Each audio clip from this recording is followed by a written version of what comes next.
bandiraɓe mbiɗo rokon rendez-vous hande live am e nder tiktok à partir de 21h hande que le 15 juin tawa noon saabi ɗum mbaɗenten oɗon live ko hande suudima lebbi leydi kadi ko neɗɗo daraninoɗo rendo ngo kadi wonno fandare mum foof ko dental fulɓe ɗum wonno haare mum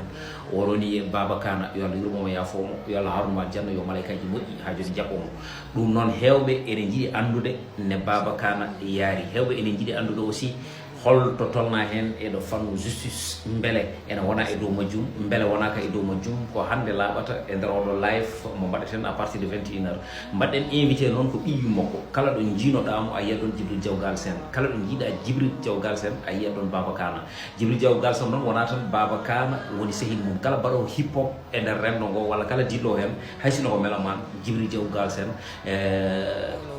ene jokkodiri e ma kadi aussi machallah ene waɗa foddeji ɗi ganduɗa hono ɗe foti wawde wadde ɗi ɗum saabi noon kala nde neɗɗo waɗa ɗo événement alay saago nodda Djibril Diaw Galsen ɗum noon Djibril Diaw darde nde on mo ganduɗa ma woni Baba Kana darino nde ko hono nde ɗon darde ha joni o dari heddoron noon ko ɓeeɗo kañumen pennintu ɓeeɗo kañumen ene liggoro less ɗum noon Djibril Diaw Galsen koye liggortoɓe less ko hen jeeya kala événement baɗɗo ɗo hen alay saago nande en jugo makko ɗum noon kanko ko omo jeeya e ɓurɓe ɓaɗade Baba Kana ɗum noon min mbatmo invité omo andi kadi aussi ne gueɗe ɗe jaari guiley o tepsi o ha e ko nandi hen ɗum noon ma laaɓ e nder live men à partir de 21h so Allah lamɗo jaaɓi nde tawno hande renno ngo ene foti laɓɓitinede gueɗe mbaɗe honni ha laaɓa car ɗum noon kadi so tawi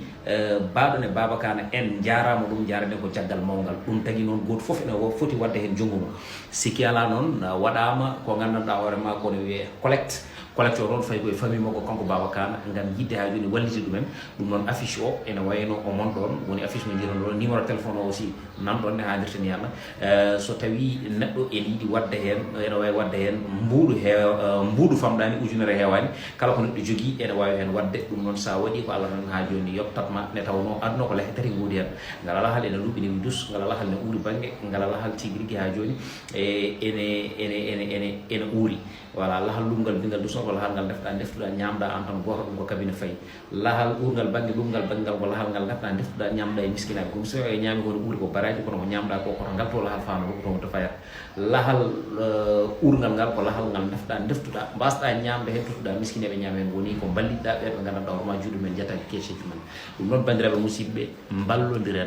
ballodiren jiɗodiren jokkodiren ko ɗum wonno konngol Baba Kana kanko heewi wiide wonde mi maaya dade heddo ko ɗum woni ko woodi kadi ko ɗum woni ko gandanɗa horema wonno fandare makko ko noon woni no Allah waɗiri kono noon sinno ko saga men Baba Kana tawno wonde men ha hande nde tawno gurdam makko ene hewno nafoore sanne ɗum noon eɗen gandi konngol Baba Kana kala wiyata wonde ko dental ɗum noon enen fof en mbi justice pour Baba Kana ɗum noon pour ɗum wawa wonde alay saago mbawen haaldude mbawen ƴewde hol ɗin plan ji mbawaten wadde ha justice wawa waɗede ne hannirta ni hande kanko Baba to leeli to o wawa dejje e gaska makko banda men tedduɓe musidɓe Omar Soube à partir de 21h aujourd'hui so Allah lamɗo jaaɓi live hakkude men e Djibril Diaw Galsen so Allah lamɗo haaji